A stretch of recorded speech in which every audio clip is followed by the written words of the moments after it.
High court ने आदेश जारी किया कि 30 जून से पहले पहले उन बिल्डिंग्स को चिन्हित कर लिया जाए जो अवैध बनी हुई हैं। ये बात एक पेटिशन पर, जो कि इलीगल कंस्ट्रक्शन के खिलाफ किसी ने दायर की थी, किसी संस्था ने दायर की थी, तो एमसीडी को ये डायरेक्शन दिल्ली हाई कोर्ट ने दी। अखबारों में बड़ी बड़ी हेडिंग छपी और 30 जून नजदीक ही आने वाली है। क्या एमसीडी ने कोई कार्रवाई की? क्या आज की डेट में अवैध बिल्डिंग नहीं बन रही है? केवल और केवल हाई कोर्ट के ऑर्डर इससे पहले भी 20 बार आए हैं पिछले 4-5 साल में।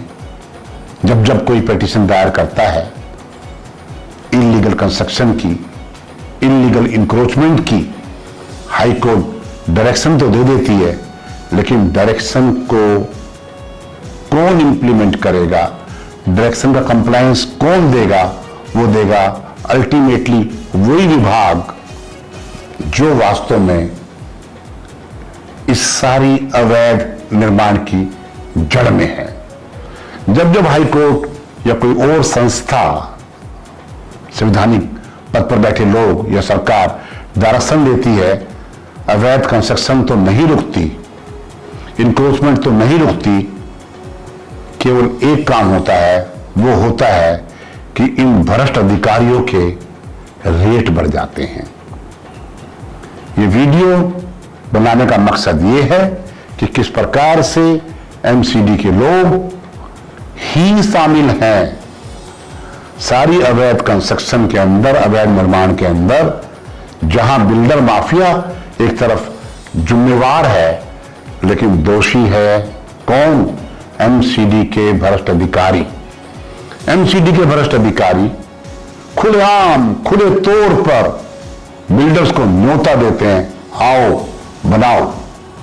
और तो एमसीडी के अधिकारियों में इतनी ईमानदारी देखी गई है, अब आपको हो गया ईमानदारी देखी गई है, एमसीडी के बिल्डिंग डिपार्टमेंट के लोगों में ईमानदारी देखी गई है। मेरा कहने का मकसद ये है, यदि आप बिल्डिंग बना रहे हैं और बिल्डिंग में बनाते हुए आपने एमसीडी के अधिकारी को रिश्वत दी है, और देनी पड़ेगी आपको, नहीं तो आपकी बिल्डिंग नहीं बन पाएगी, आप नहीं बना पाएंगे। और उसी दौरान उस अधिकारी का यदि ट्रांसफर हो जाता है तो आने वाले अधिकारी को लिख कर दे जाता है कि भाई मैंने इस बिल्डिंग के पैसे ले लिए हैं। ये बात मैं इसलिए कह रहा हूं कि क्या हाई कोर्ट के जजेस को मालूम नहीं है? क्या हाई कोर्ट के जजेस कहां रहते हैं? दिल्ली में रहते हैं ना। मरने जीने में अपने दोस्तों के यहां भी जाते होंगे, अपने रिश्तेदारों के यहां भी जाते होंगे, हैं? क्या उनको नहीं मालूम कि अवैध निर्माण हो रहा है? जो बिल्डिंग में जा रहे हैं, क्या उन्हें नहीं मालूम कि बिल्डिंग अवैध बनी हुई है? केवल कोई व्यक्ति या कोई संस्था जब कोई पिटीशन फाइल करती है तभी ऐसा क्यों होता है कि हाई कोर्ट ऑर्डर देती है? क्या कभी हाई कोर्ट के जजेस ने या लोअर कोर्ट के जजेस ने ये कोशिश की है कि बाद में चेक करे कि जो उन्होंने ऑर्डर किया था क्या उस पर कार्रवाई हुई या नहीं हुई? दरअसल होता क्या है कि जब हाई कोर्ट ऑर्डर करती है, एक जनरल ऑर्डर होता है, तो कुछ बिल्डिंगों को दिखावटी तौर पर तोड़ दिया जाता है। दिखावटी तौर पर उनका नुकसान नहीं करा, दिखावटी तौर पर नुकसान कर दिया जाता है और रिपोर्ट सबमिट कर दी जाती है कि हमने इलीगल कंस्ट्रक्शंस के खिलाफ, इलीगल बिल्डिंग्स के खिलाफ हमने कार्रवाई की। जबकि ऐसा नहीं है। आज ना केवल दिल्ली शहर में बल्कि पूरे देश में इलीगल कंस्ट्रक्शन की भरमार है। और दिल्ली का तो क्या कहना, एक एक जेई, कभी किसी जेई से मुलाकात आप करेंगे ना, या तो किसी का इतना मोटा पेट हो गया है, जितना उसका मोटा पेट उतने उसके पास नोट, मान के चलना। और वो इस चोरी के काम के अंदर सब एक हैं। जो आदमी ईमानदारी से काम करना चाहता है वो मकान बना ही नहीं सकता। आज दिल्ली के अंदर 70 एमएलए हैं, 272 निगम पार्षद हैं, 7 मेंबर ऑफ पार्लियामेंट हैं। मैं कहना चाहता हूं कि इन लोगों की ही बिल्डिंग को यदि आप चेक करवा लें 1% लोगों की बिल्डिंग शायद जायज मिल जाए, सबकी बिल्डिंग अनऑथराइज मिलेगी। जिस प्रदेश में जो राजा हैं, हम तो प्रजा हैं, ये राजा हैं, जब ये खुद अवैध गतिविधियों में शामिल हैं, खुलकर इंक्रोचमेंट कराते हैं, क्योंकि निगम पार्षद के पास या एमएलए के पास और क्या साधन है कमाई का? क्या साधन है कमाई का? आप बताइए, क्या साधन है कमाई का? एक निगम पार्षद जो आपके हाथ पांव जोड़ता घूमता है, मुझे वोट दो, मुझे वोट दो, और वो उसके बाद बड़ी बड़ी गाड़ियों में घूमता है, बड़े बड़े उसके मकान बन जाते हैं, वो कहां से बन जाते हैं? विधानसभा के अंदर जिन लोगों ने नियम बनाने होते हैं, पार्लियामेंट में जिन लोगों ने नियम बनाकर विधेयक को पास कराया, बिल्डिंग प्लान को सैंक्शन कैसे होंगे उसकी रूपरेखा तैयार की, केवल वो इसलिए तैयार करते हैं जिससे कि, और ऐसी उसमें धाराएं लगा देते हैं, ऐसा कुछ सिस्टम उसमें कर देते हैं जो कि वास्तव में तो व्यवहारिक तौर पर पर्यावरण को देखते हुए और व्यवस्था को देखते हुए लोगों के फायदे में होता है, लेकिन उस बात को मानता कौन है? यहां पर मैं आपको बताता हूं, जिस लेंटर की कीमत कभी 80 गज 100 गज के लेंटर की कीमत 1 लाख रुपए हुआ करती थी।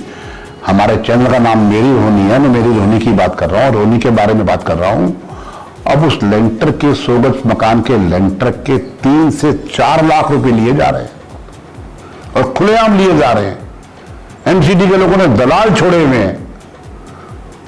मकानों में जो छज्जे निकल रहे हैं, 99% लोग मकानों में छज्जे निकाल रहे हैं पीछे। क्या नेताओं को मालूम नहीं है?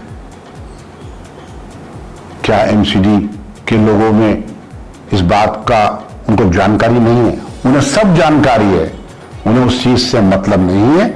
उन्हें तो मतलब है केवल नोटों से, नोटों से, नोटों से। उन्हें शहर की हालत क्या होगी उससे कोई मतलब नहीं है। उन्हें मतलब है तो केवल पैसे कमाने से। जब जब कोई इशू उठता है इंक्रोचमेंट का और अवैध निर्माणों का, जब कोई बिल्डिंग गिर जाती है उसके बारे में कार्रवाई होती है तो कुछ दिन उसकी चर्चा होती है, बाद में फिर वही मामला शुरू हो जाता है। और ये एमसीडी के, मैं बार बार कह रहा हूं, भ्रष्ट अधिकारी उगाही में लगे रहते हैं। रिटायरमेंट के बाद क्या होगा उन्हें मतलब नहीं है, लेकिन वो रिटायरमेंट तक इतने पैसे जोड़ने के लिए लगे रहते हैं कि पता नहीं ये पैसा उनके साथ जाने वाला है। उन्हें ये नहीं मालूम कि जो आप हेरा फेरी करके, रिश्वत लेके, गलत निर्माण करके पैसे कमा रहे हैं।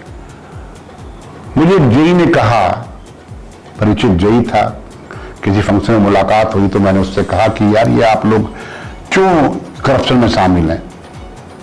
बोला भाई साहब आपने मुझे तो कह दिया कि मैं करप्शन में शामिल हूं, हैं? जो मैं पैसे इकट्ठे करता हूं, क्योंकि मेरी सबसे छोटी पोस्ट होती है और मेरी जिम्मेवारी होती है फील्ड में जाने की, लेकिन उसका हिस्सा एई भी खाता है, एक्शन भी खाता है, सुपरिटेंडिंग इंजीनियर भी लेता है, चीफ इंजीनियर भी लेता है, असिस्टेंट कमिश्नर भी लेता है, डिप्टी कमिश्नर भी लेता है। कर ये तो रही अफसरों की बात। और ये जो नेता हैं, ये जो निगम पार्षद हैं, ये जो विधायक हैं, ये छोड़ते हैं हमें। हमसे गलत काम जो करवाते हैं ये पॉलिटिकल लोग ही करवाते हैं, इसलिए हमें ये रिश्वत लेनी पड़ती है और गलत कामों में शामिल होना होता है। हम सोचते हैं जब नेता ही गड़बड़ है, जो हमारे राजा हैं वही भ्रष्ट हैं, तो हम पीछे क्यों रहें और हम पैसे इकट्ठे करते हैं। पिछले दिनों रोहनी में एक प्रोग्राम था और उसके अंदर आए हुए थे दिल्ली एमसीडी के कमिश्नर। जब मैंने उनको रोककर पूछा कि कमिश्नर साहब, ये जो पीला पंजा लेके आपके जेई घूमते रहते हैं साथ में, और जिससे रिश्वत नहीं मिली या जिसकी ज्यादा शिकायत है उसकी बिल्डिंग पे को तोड़ देते हैं, और बाकी आप जो सिविक सेंटर से रोहिणी तक आए हैं, तो क्या आपने नहीं देखा कि कितनी हजारों बिल्डिंग इलीगल बनी हुई हैं और अभी भी बन रही हैं। जहां आप मैंने कहा खड़े हैं, इसके चारों तरफ आप देखिए, कई बिल्डिंग इलीगल नहीं है क्या? तो आप क्या कार्रवाई कर रहे हैं? उसके पास कोई जवाब नहीं था। लेकिन मौके के जो निगम पार्षद जो उसके आसपास घूम रहे थे, कमिश्नर साहब के आसपास घूम रहे थे, उन्होंने मेरे मुंह पर हाथ रख दिया और बोला जी आप चुप रहिए प्लीज, आप मत बोलिए, आप मीटिंग को डिस्टर्ब कर रहे हैं। आवाज तो हमें उठानी पड़ेगी। और एक बात और बता दूं मैं आपको, मैंने भी मकान बनाया, मेरा मकान भी इलीगल है। कोई नहीं बोलेगा, कोई नहीं बोलेगा। मैं कह रहा हूं, मैंने भी थोड़ा छज्जा पीछे निकाला है अपने मकान का। क्यों निकाला है? क्योंकि मेरी गली में 13 मकान हैं और जो 10 मकान पहले बने सबने छज्जे निकाले हुए हैं, और जो पीछे वाले गली में 13 मकान है उसमें से 11 लोगों ने छज्जे निकाले हुए हैं। तो मेरे मकान की हालत क्या होगी? मेरा मकान देखने में कैसा लगेगा? और तो और मैं इसका फेवर में नहीं था, लेकिन हालात में एमसीडी के लोगों ने खुद आकर कि सर हम आपसे कोई पैसे थोड़ा ना मांग रहे हैं। मैं बता दूं आपको, मुझसे एमसीडी ने पैसे नहीं लिए क्योंकि मैं एक्स एमएलए हूं। लिहाज भी करते हैं एमसीडी वाले, जो नेता वेता होते हैं, आरडब्ल्यू के लोग होते हैं या पुलिस के लोग होते हैं, उनसे पैसे कम लेते हैं या नहीं लेते, छोड़ देते हैं, मतलब कभी हमारी जान को आफत ना कर दे। लेकिन जब जब कोर्ट में मैटर जाता है और कोर्ट माफ करना, जज साहब माफ करना, मुझे मालूम है क्या मुझे कंटेम्प्ट ऑफ कोर्ट के अंदर मुझे नोटिस भेज सकते हैं, मेरे खिलाफ कार्रवाई कर सकते हैं। पता तो आप लोगों को भी है, आप फाइल देखते हैं, ऑर्डर कर देते हैं और आपको भी पता कि आपकी फाइल पे कोई कंप्लायंस एमसीडी वाले देंगे नहीं, और वो खाना पूर्ति करके और वो केस को आप डिस्पोज ऑफ आपके यहां हो जाएगा। आप एक काम क्यों नहीं कर देते कि जब आपको पता है कि इलीगल कंस्ट्रक्शन को रोकने में आप सक्षम तो हैं लेकिन आप नहीं रोक पा रहे क्योंकि इतना ज्यादा भ्रष्टाचार है, तो ये जो एमसीडी के अधिकारी पैसे ले जाते हैं, एक बिल्डिंग में 10-10, 12-12, 15-15 लाख रुपए एमसीडी का जेईई ये ले जाते हैं। यदि आप उतने पैसे की पेनल्टी लगा दें तो सरकार के पास इतने पैसे आ जाएंगे, इतने पैसे आ जाएंगे कि दिल्ली सरकार का जो फंड है ना 70-80 हजार करोड़ का, वो तो आपको अवैध बिल्डिंगों पर लगाई गई पेनल्टी से इकट्ठे हो जाएंगे। लेकिन नहीं, ना तो नेता ऐसा करेंगे ना अफसर ऐसा करेंगे। क्यों नहीं करेंगे? उनके घर कैसे भरेंगे? एक बड़ी इंटरेस्टिंग बात बताने वाला हूं आपको। आपने नाम सुना होगा, दिल्ली के अंदर एक जैतपुर जगह है, साउथ ईस्ट का एरिया है, बदरपुर बॉर्डर के आसपास का एरिया है। वहां पर एमसीडी वाले घूम रहे थे, कोर्ट का ऑर्डर था अवैध बिल्डिंगों को गिराना है, इंक्रोचमेंट हटानी है। तो आप मानेंगे क्या हुआ वहां पर? वहां का जो पुलिस स्टेशन था, पुलिस स्टेशन जैतपुर, उसकी बिल्डिंग अवैध बनी हुई थी। उन लोगों ने अपने पुलिस स्टेशन में इतना ज्यादा अवैध निर्माण कर रखा था कि एमसीडी को उनको नोटिस देना पड़ा। नोटिस तो दे दिया, लेकिन पुलिस है, क्या करोगे पुलिस का आप? पुलिस के दिल्ली शहर में जितने भी बीट बॉक्स बने हैं वो सब इंक्रोचमेंट करके रोड पे बना रखे हैं। बिजली के मीटर भी वहां नहीं लगे हुए। क्यों नहीं सरकार या पुलिस मीटर अप्लाई करके मीटर लगवा ले?